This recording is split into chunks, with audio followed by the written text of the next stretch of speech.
warahmatullahi wabarakatuh.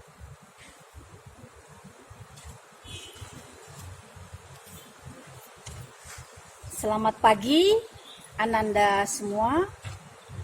Salam sejahtera. Semoga kita semua dalam keadaan sehat walafiat. Kompetensi dasar yang akan kita pelajari adalah 3.6, menganalisis struktur dan kebahasaan teks editorial. 4.6, merancang teks editorial dengan memperhatikan struktur dan kebahasaan baik secara lisan maupun tulisan.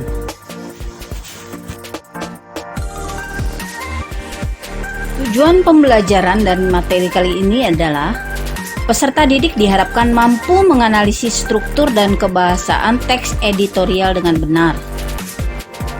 Lalu, peserta didik diharapkan mampu merancang teks editorial dengan memperhatikan struktur dan kebahasaan baik secara lisan maupun tulisan dengan benar. Ananda semua, perhatikan peta konsep pembelajaran kita kali ini.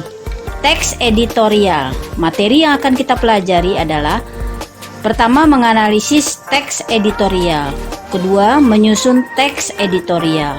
Di dalam menganalisis teks editorial ada beberapa hal yang harus diperhatikan, yakni perhatikan struktur teks editorial. Yang kedua, kaidah kebahasaan teks editorial. Lalu, di dalam menyusun teks editorial ada beberapa hal yang harus kita jalankan. Pertama, kita harus menjalankan langkah-langkah menulis teks editorial. Yang kedua, kita harus mengetahui bagaimana cara menyunting teks editorial.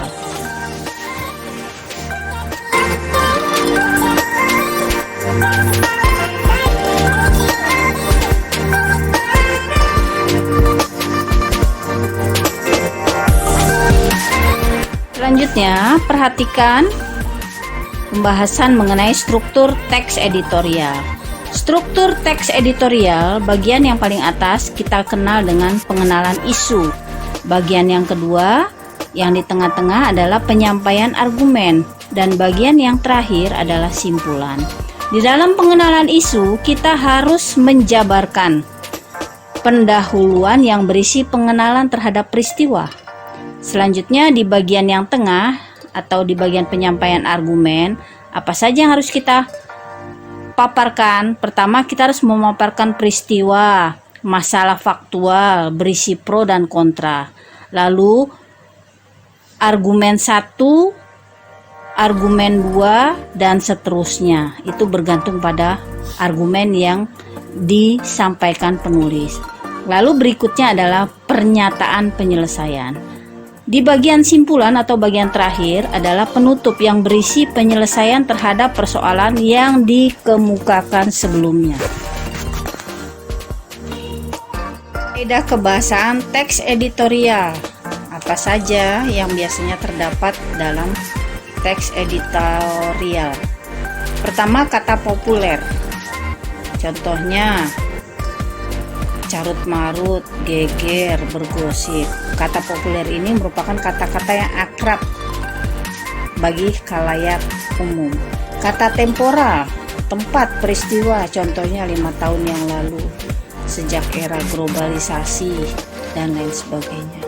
Ungkapan persuasif, contohnya, sejenak mari kita arahkan perhatian kita kepada masalah ini atau kepada alam misalnya. Pernyataan pertentangan, contohnya tetapi, melainkan, meskipun. Terus penggunaan kata ganti kita, contohnya kita mendukung kebijakan pemerintah dalam mengatasi masalah distribusi guru. Kita di sana adalah.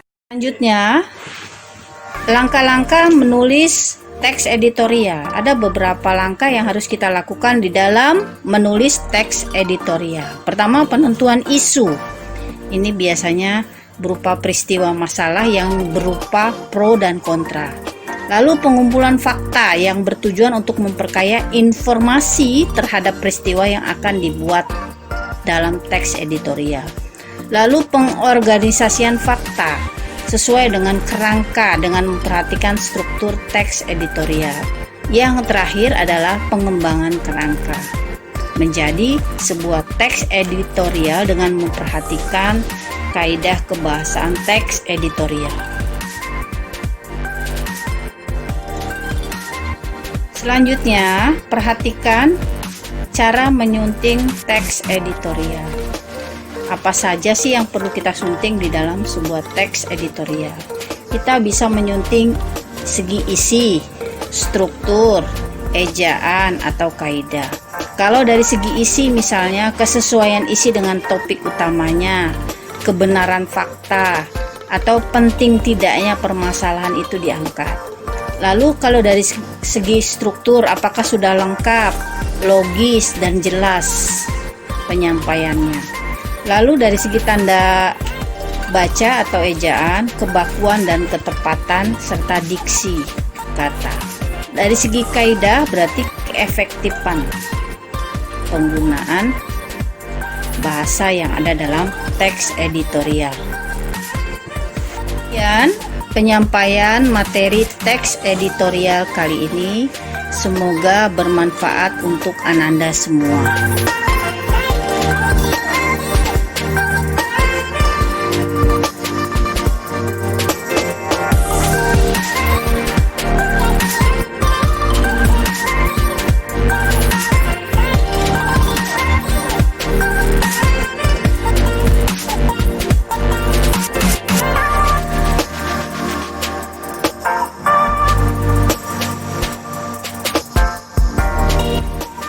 Sekian materi pelajaran kita kali ini.